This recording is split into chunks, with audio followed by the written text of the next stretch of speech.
और अब बात है इलाहाबाद की। इलाहाबाद विधानसभा सीट पर 30 अक्टूबर को होने वाले उपचुनाव में नतीजे चौंकाने वाले हो सकते हैं। ये सीट पूर्व उप प्रधानमंत्री ताऊ देवीलाल और पूर्व मुख्यमंत्री ओम प्रकाश चौटाला के परिवार की पारंपरिक सीट मानी जाती है। 2 बार कांग्रेस को छोड़कर आज तक इलाहाबाद में देवीलाल परिवार के अलावा किसी पार्टी का उम्मीदवार चुनाव नहीं जीत सका है। इस बार की परिस्थितियों ने मुकाबला बराबरी पर लाकर खड़ा कर दिया है। देवीलाल परिवार के दिग्गज जहां एक दूसरे के खिलाफ चुनाव प्रचार कर रहे हैं, वहीं बीजेपी की कोशिश देवीलाल के परिवार में पड़ी इस राजनीतिक फूट का लाभ उठाने की है और इसी के चलते चुनाव की जीत की हुंकार गुरुग्राम तक भी पहुंच रही है, जिसके चलते हमारी संवाददाता शिवानी लोहिया ने गुरुग्राम के बीजेपी नेता नवीन गोयल से खास बातचीत की। इलाहाबाद के चुनाव के लिए केवल अब एक दिन रह गया है। 30 अक्टूबर को जो है वोटिंग डाली जाएगी और तय होगा कि आखिर इलाहाबाद में इस बार किसका राज होने वाला है। अभय चौटाला के इस्तीफा देने के बाद उपचुनाव कराए जा रहे हैं और उपचुनाव के बाद इस बार जो बीजेपी है वो काफी मेहनत करती हुई दिखाई दे रही है। एक बार फिर से बीजेपी को जो है मौका मिला है एक सीट बढ़ाने का और इसी के चलते फिलहाल हमारे साथ जो है बीजेपी के जो नेता है वो मौजूद है और वो बताएंगे कि आखिर इस बार वो कितनी मेहनत के साथ इलाहाबाद की जो सीट है उसको जीतने की कोशिश कर रहे हैं। नवीन गोयल हमारे साथ है। नवीन जी, क्या कहेंगे? एक बार फिर से मौका मिला है इलाहाबाद की सीट को जीतने का, जब इस्तीफा दे दिया उसके बाद मौका मिला, क्या कहेंगे?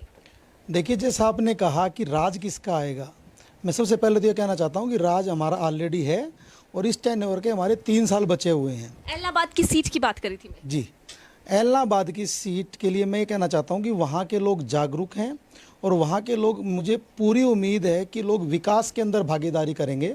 देखिए, कोई भी कैंडिडेट जब वोट मांगने के लिए जाता है तो वो ये कहता है कि मेरी सरकार आएगी और मैं काम करवाऊंगा, जबकि सबको ये पता है, हर आदमी बुद्धिजीवी है, कि सरकार हमारी ऑलरेडी है और 3 साल का टेन्योर हमारा बचा हुआ है। और अगर बड़े लेवल पर विकास कार्य वहाँ पर करवाने हैं तो देखिए, वहाँ के लोगों को विकास पे मोहर लगानी ही पड़ेगी। और मुझे उम्मीद ही नहीं, पूरा विश्वास है कि आप 2 तारीख को देखेंगे कि हमारी पार्टी एक अच्छे मार्जिन से वहाँ पर जीत दर्ज करेगी।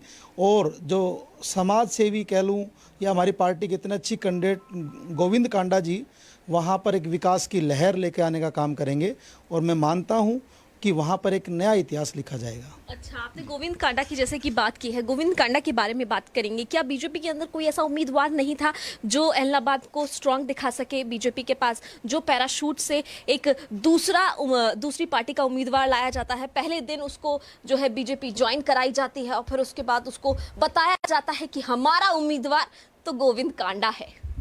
देखिए, ऐसा बिल्कुल नहीं है। मुझे जहाँ तक जानकारी है, इनके दादाजी, इनके पिताजी बहुत पुराने संगी थे और दीपक के चुनाव निशान पर जब हमारी पार्टी का भारतीय जनता पार्टी नहीं होती, जनसंघ, दीपक के चुनाव पे उन्होंने चुनाव भी लड़ा हुआ है।